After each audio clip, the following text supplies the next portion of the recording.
نؤمن به ونتوكل عليه ونعوذ بالله من شرور أنفسنا ومن سيئات أعمالنا من يهده الله فلا مضل له ومن يضلل فلا هادي له وأشهد أن لا إله إلا الله وأشهد أن محمدا عبده ورسوله صلى الله عليه وسلم.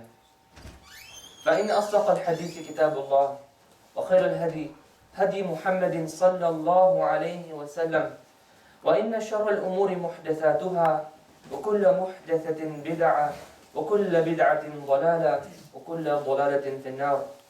قال الله تعالى: يا أيها الذين آمنوا اتقوا الله حق تقاته ولا تموتن إلا وأنتم مسلمون.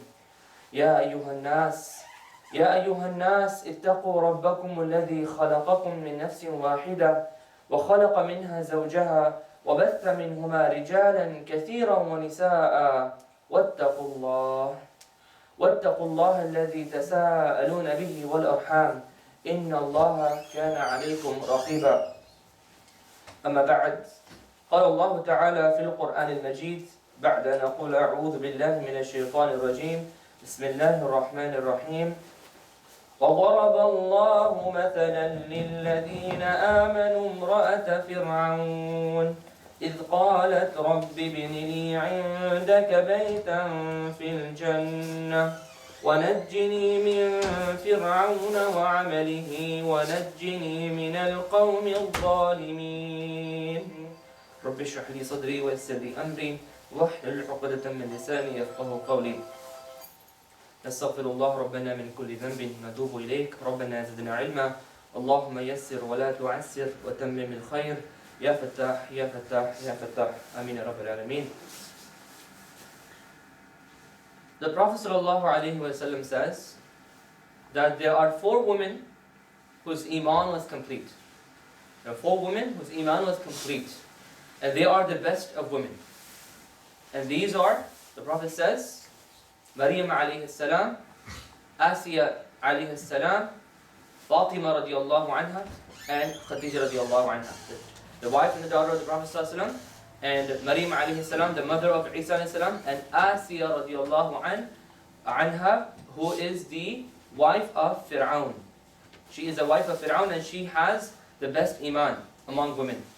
And so inshallah in today's khutbah, I would like to talk about the life of Aasiah bint Muzahim. What was she? What was her life like that made her such a special woman that Allah subhanahu wa ta'ala actually talks about her in the Quran? Allah talks about her in the Quran in Surah Al-Tahreem, that Allah gives an example give the example to the believers. Allah is giving all of us an example of who? The wife of Fir'awn. Fir'awn. Who was Fir'awn? Fir'awn was the tyrant of all times. There's nobody who can be worse than Fir'awn. Fir'awn used to call himself God.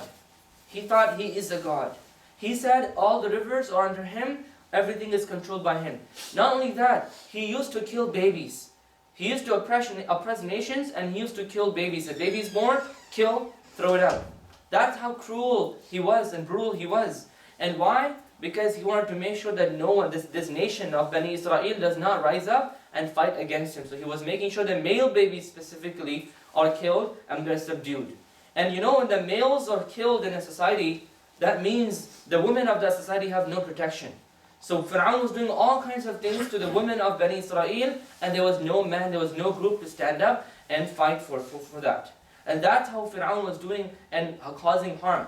And at that time, what happens is Allah subhanahu wa ta'ala sends Musa alayhi salam. Musa alayhi salam is born.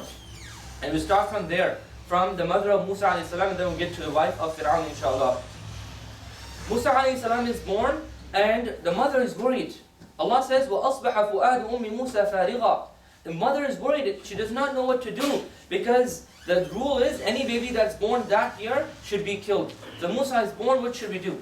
And Allah subhanahu wa ta'ala says, وَأَوْحَيْنَا إِلَىٰ أُمِّ مُوسَى أَنْ أَرْضِعِي. So Allah subhanahu wa ta'ala inspires the mother of Musa alayhi salam. What we see here is that you don't have to be a prophet to receive from Allah subhanahu wa ta'ala. Allah could do ilham. Allah could inspire you from things. I should do this. I just have this feeling that I should do this. This sounds right. And then sometimes Allah communicating with the believers. So Allah inspires the mother of Musa alayhi salam, and ardi'i, feed him, right? Give him some milk. sounds like a good idea, because when the baby is fed, then it does not cry, and the guards were just waiting for a baby to cry or some voice to come out. They will just dash into the door and kill the baby. So the mother of Musa is given the command, feed the baby. And so she's feeding the baby, but the baby can only stay quiet for some time. Eventually, the baby will start crying again. And then Allah subhanahu goes on, فَإِذَا خِفْتِ عَلَيْهِ, if you still have any fear, فَالْقِيهِ فِي الْيَمِّ, throw the baby in the river. وَلَا تَخَافِي, don't be scared. The last thing mothers will do to the baby is to take the baby close to the water. Right? You want to keep the baby as far as you can from water. Right? Even the baby is just walking towards it, you just want to keep it away. But here Allah is saying, trust me. You need to throw the baby in a basket and throw it in the river. And لا تخافي ولا تحزني. Don't have fear. Don't have fear of the future, and don't worry about the past. Like after you do the deed, don't think what I did. ولا تحزني إِنَّا رَادُوهُ إِلَيْكِ وَجَاعِلُوهُ مِنَ الْمُرْسَلِينَ. Allah is promising two things. Number one, I promise that I'm going to bring him back to you, and I promise that I'm going to make him among the messengers. And you know, this sounds completely crazy. Are you crazy to do this? You have gone mad? Are you insane? But you know, for a believer, he does all kinds of things, because who is saying this? It's not anybody else who's saying this, it's Allah who's saying this. When you sign up for that contract, that completely, from the worldly perspective, has no benefit, but you still do it. When you do things and compromise on haram things, compromise on this worldly things so that you can gain the pleasure of Allah and people from this dunya, like you are crazy. You Muslims are crazy. But Allah subhanahu wa ta'ala says, I will bring it back to you. Trust me. You need to trust me and have that hope in me, and fear and do not fear. And so she does that. She gets the baby and she throws the baby in the river, and the basket goes on, right? It flows in the river. Allah subhanahu protects the baby throughout the journey. Also a miracle of Allah subhanahu wa ta'ala. And then what happens? The basket goes right to the palace of Fir'awn. You would think the palace will go away, the basket will go away from the palace somewhere and go somewhere, and someone will pick it up. But lo and behold, it goes to the palace of Fir'awn. Allahu Akbar. And then what happens?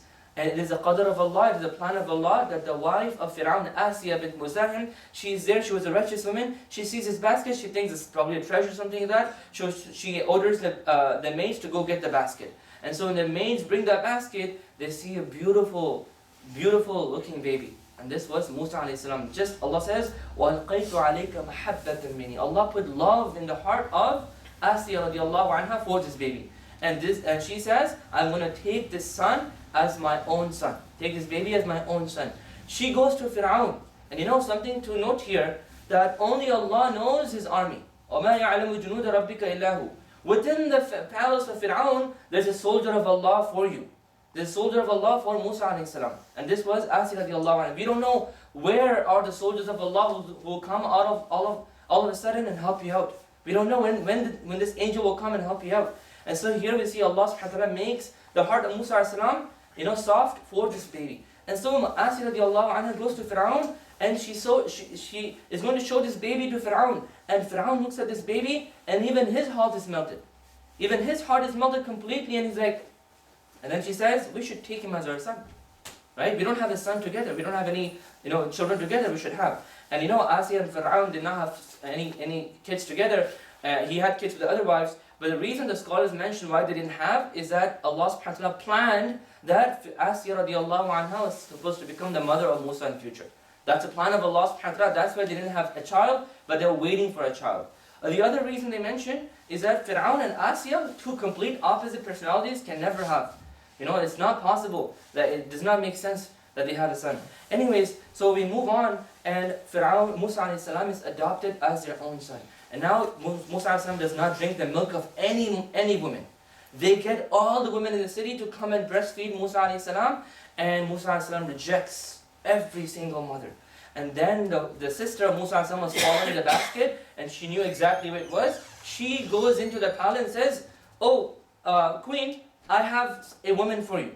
I know someone who will be a good match for Musa alayhi salam. Let me get her. Go get her." Everybody's worried because this is the son, this is the prince, this is the prince of the king, right? Of the daughter of the son of the king. And if he dies, then everything is over. Anybody you can bring him. And so the sister goes and brings who? She goes and brings the mother of Musa alayhi salam.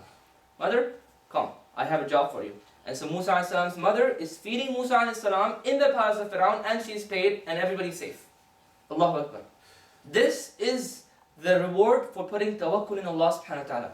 Allah says what? Two things. Radduhu ilayk. I will return him to you. In fact, you will go to him. Right? Inna radduhu ilayk. I will return him to you. Trust me. The next thing is mursaleen. Wait for it. And so he grows up. Musa a.s. is growing up in the palace of Fir'aun. He learns all leadership qualities, all of the good things he learns. And then eventually what happens, fast forwarding, he kills someone by mistake and he is wanted. So he runs away from Egypt to Madian. And there he goes and he meets the daughters of Shu'aib alayhi salam, and then he's married there, he has a family, and then about 10 years he leaves Egypt. In Egypt, as he's moving somewhere, he sees fire on top of a mountain. He goes up to the mountain, and lo and behold, he becomes a messenger. Allah subhanahu wa ta'ala reveals the Tawrah on him, and he becomes a messenger. Now Musa alayhi salam comes back to Egypt. And he's coming with the truth. And he tells to Fir'aun, Fir'aun, you're not the Rabb. Yes, you're my father. Yes, you're my stepdad. But that does not mean you call yourself a God, and you cannot subdue Bani Israel. You cannot enslave anybody. And so Musa a.s. is having his back and forth in the court of Fir'aun. We will not go into the details of that. But then Aasiah radiallahu anha, she's watching all of this. She's watching her own, like her son, adopted son going through this, and the husband going through all of this. And then what happens? Fir'aun is now going to have a huge gathering in front of all the people. He's going to show that Musa a.s. is a liar.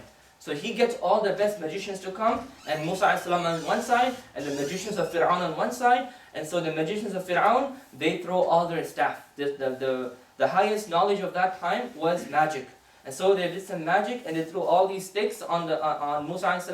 and they turned into huge snakes. A lot of snakes. And they came towards him. But Musa a.s., what does he do? He steps back also. He gets scared looking at all these snakes coming at him.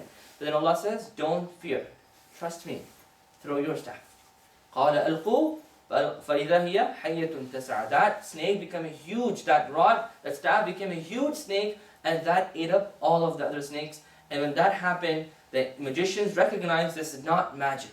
We are the best magicians and we know all of the magic, but this is not magic. This is something beyond magic. This is a miracle of Allah subhanahu wa ta'ala. All of these people, they submitted to Musa alayhi salam.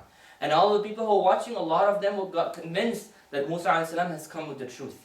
At that point, Fir'aun orders that all the magicians should be killed. Should be crucified, should be killed on opposite sides. Their limbs should be cut on opposite sides. And so he does all of this. At that point, Aasiah radiallahu anha, she sees this and she accepts Islam. She accepts the message of Musa alayhi salam. And a lot of people did accept the message of Musa alayhi salam. Now we move on and we see the story of the hairdresser of Fir'aun's daughter. So one day what happens as we move forward in the life of Aasiah radiallahu anha, the daughter of Fir'aun. Fir'aun had daughters from other wives. The daughter of Fir'aun had a hairdresser. And this hairdresser was combing the hair of Fir'aun's daughter. And what happens is the comb just falls on the ground. And so she picks up, she says, Bismillah, she picks this up. Right? She says, Bismillah, picks it up. And the daughter heard this. And the daughter comes to the hairdresser and says, Bismillah, who's Allah? My father? And the hairdresser says, no, it's not your father. Allah is not your father. Allah is your Rabb and my Rabb and the Rabb of your father. And so the daughter got really upset. Oh, these people are practicing the religion of Musa alayhi salam. She goes to the dad and says, Dad, this is what's happening. So the dad calls this woman, the hairdresser, to come. And here we have Fir'aun and all his members, courtyard, all these members, and then the woman coming and facing this tyrant. A lot of people think that women are weak, they can't do. Look at the courage of this woman.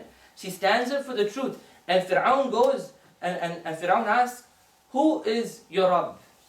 And this woman says, my Rabb is Allah, the Lord of everything. Your Lord and my Lord and everything.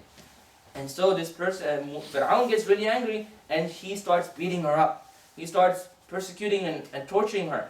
And then he asks, do you still believe in Allah or do you believe in me? So she says, no, I believe in Allah, the Lord of everything. And so Fir'aun orders that all her kids should be brought forward. He had 5 kids. He gets all of the 5 kids together, and then he orders that a huge container should be brought with oil, boiling oil.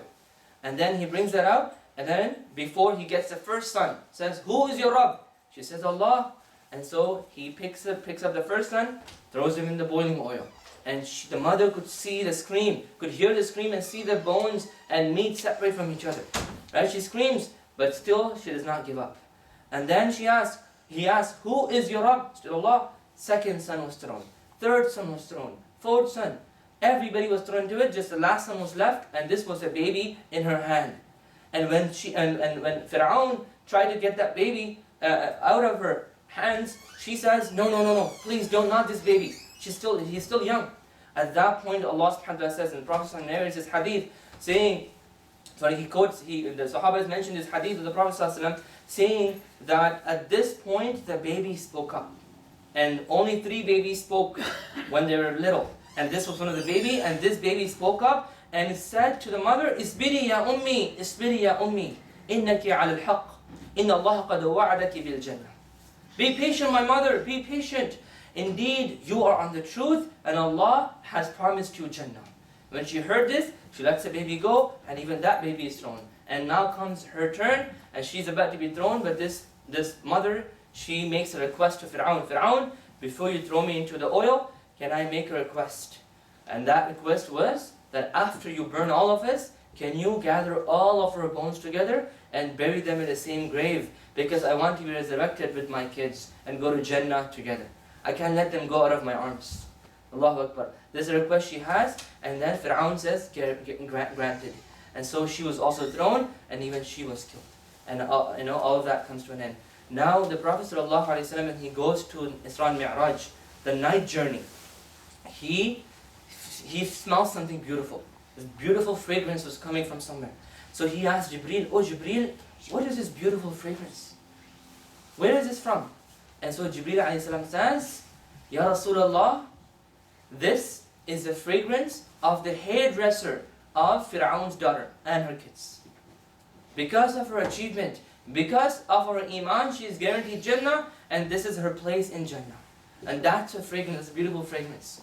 Allahu Akbar. What we see here is that you think that from the dunyavi perspective you're a loser. But only Allah knows, only the Prophet ﷺ tells us that what is going to be the future of you sticking on to the truth and staying steadfast regardless of what comes your way. Regardless of what comes your way, even if that means to sacrifice your own kids, right? Just so that your iman is safe. And then Aasiah radiallahu anha, the wife of Fir'aun, she sees all of this. She says, enough is enough. I cannot take this in. I cannot be with this brutal husband. I'm going to go straight and tell him that I don't believe in him. So I don't believe in him. So she goes to Fir'aun, says, O Fir'aun, inni kafartu bik wa la ubali. I have disbelieved in you and I don't care. So Fir'aun says, do you know what I'll do to you for saying this? She says, I don't care what you will. I know what you will do to me, but I don't care what you do. And so he gets the wife. He drags her to the desert. She is a queen. She has never experienced this. He drags her to the desert and he persecutes her in front of everybody. Her soldiers, his soldiers, everybody were there and persecuting and doing all kinds of things to her. And she does not give up. She says, my Rabb is Allah. I do not care. She goes through all these torture. At one point it said that Fir'aun hung her from the ceiling, right? With chains. Those chains were connected to the upper part of her body. And that's the pain she was going through. And she was crying in all of this pain. Aasiah radiallahu anha, she was deprived from water and drink and everything. In that pain, we see that Aasiah radiallahu anha, she looks up to the sky. She looks up to the sky and she says, Rabbi bini li indaka baytan fil Jannah. Allahu Akbar. Says, my master, make a house for me in Jannah, coming. Make a house for me in Jannah, near you, indaka, near you. Not anywhere. I want to be really, really, really close to you. We talked about seeing Allah subhanahu wa ta'ala last week. And the pleasure a believer will have. And you know what Aasiah radiallahu anha asked for? Ya Allah, I want to see you every day. That I come out of my house, I see you. Make a house for me in Jannah, close to your throne. And so Allah subhanahu wa ta'ala guaranteed, Allah opened the skies for her, and she was able to see her palace in Jannah. She was able to see the palace in Jannah, and she smiles, looking at that. And Fir'aun and his soldiers are shocked. Why is she smiling? In all these tortures, she's smiling? And that is the smile, it's iman that gives you a smile in times of difficulties. When you and me, brothers and sisters, are in deep trouble. A lot of things are happening. We don't go through what Aasiah radiallahu anha is going through. But because of our iman, because of your commitment and your standing up for the truth, you have to go through difficulties. Know that your iman in Allah will give you that smile. You will make this, put that smile on your face. And Allah says, Huwa adhaka wa abka. It is Allah who makes you smile. And it is Allah who makes you cry. Huwa amata wa ahya. It is Allah who gives you death. It is Allah who gives you life. Nothing is in our hands. And so so she smiles, and Fir'aun gets even more upset. I'm trying to harm her, but she's not getting hurt. And that's the best way to defeat the enemy, by the way. It doesn't matter where you are. If you're in school, someone bullies you, or if you're at workplace, someone harms you, the best thing to do is, thank you very much, you're the best person, I love you. Just smile at them and just do this thing, and they hate you more. Like, how come you're not hurt with my words? That's how it is. That's how you defeat the enemy. Just like smile at them, right? So Fir'aun gets even more angry, so he starts persecuting her further, but then she does not give up, and then he was so, irritated from her, he says, he tells his soldiers, take her to a high cliff, right? Tie her under a high cliff, and take a huge boulder, a huge rock, and drop it on her head, so she's crushed and never see her again.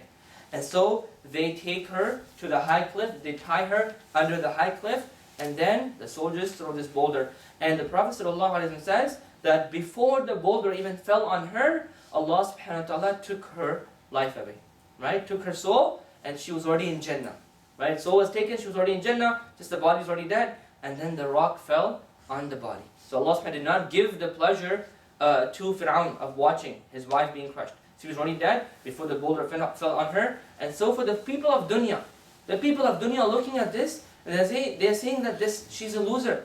She lost everything. She is a queen. If only she listened to Fir'aun, she would have had such a good life. She would have experienced all this goodness of this life. But you see, for a believer from the akhirah perspective, we see that she is victorious. She is a winner. Why? Because she gave up the palace of Fir'aun for the palace of Jannah, near Allah subhanahu wa ta'ala's throne. Is that a good business transaction? Yes, of course it is. That's what we need to strive for. That if anything comes in your way, whether that's your own children or your own pleasures with dunya, for the sake of Allah subhanahu wa ta'ala, you have to sacrifice, do it. Do it. Right? And this is and Allah says she passed her test. And she made her part of the Quran for rest of eternity, for the rest of the life. Right? That is Maryam alayhi salam. Aasiah radiallahu anha, may Allah subhanahu make us like her. أقول قولي هذا وأستغفر الله لي ولكم ولسائر المسلمين استغفروا إنه هو الغفور الرحيم.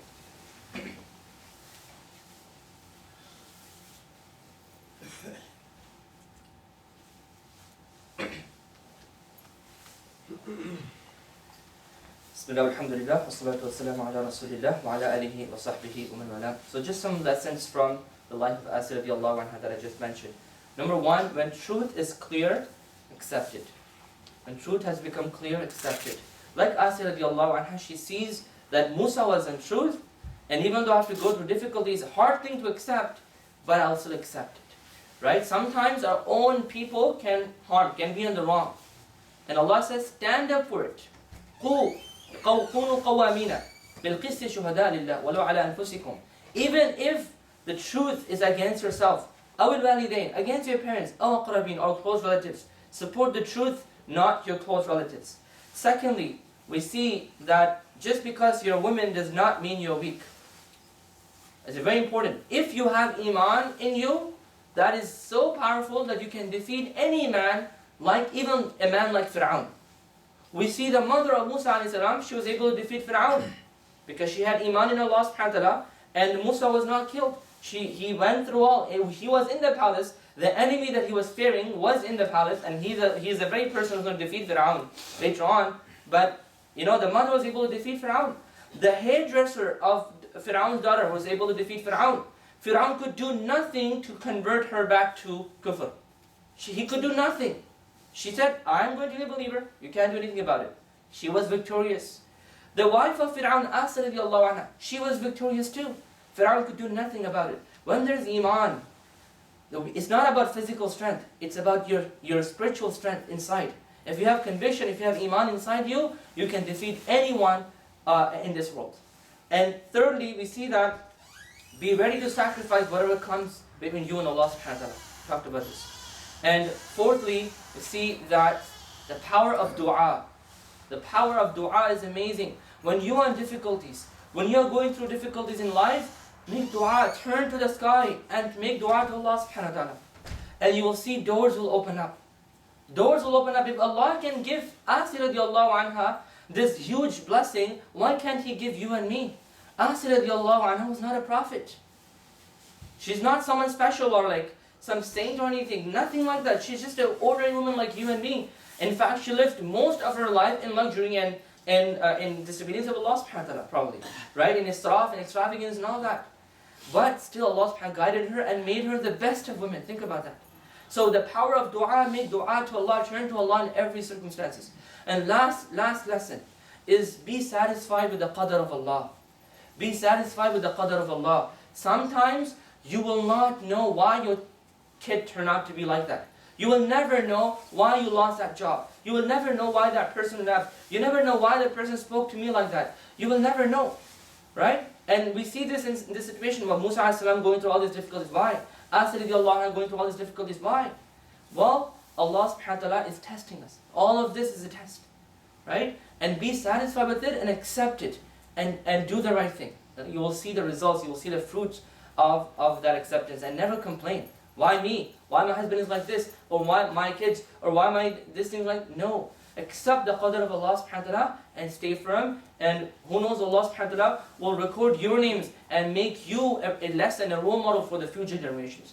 Ibadallah, yarhamukumullah. إن الله يأمر بالعدل والإحسان وإيتاء ذي القربى وينهى عن الفحشاء والمنكر والبغي يعظكم لعلكم تذكرون اذكروا الله العظيم يذكركم واشكروا وعلى نعمه يزدكم ولذكر الله أكبر والله يعلم ما تصنعون.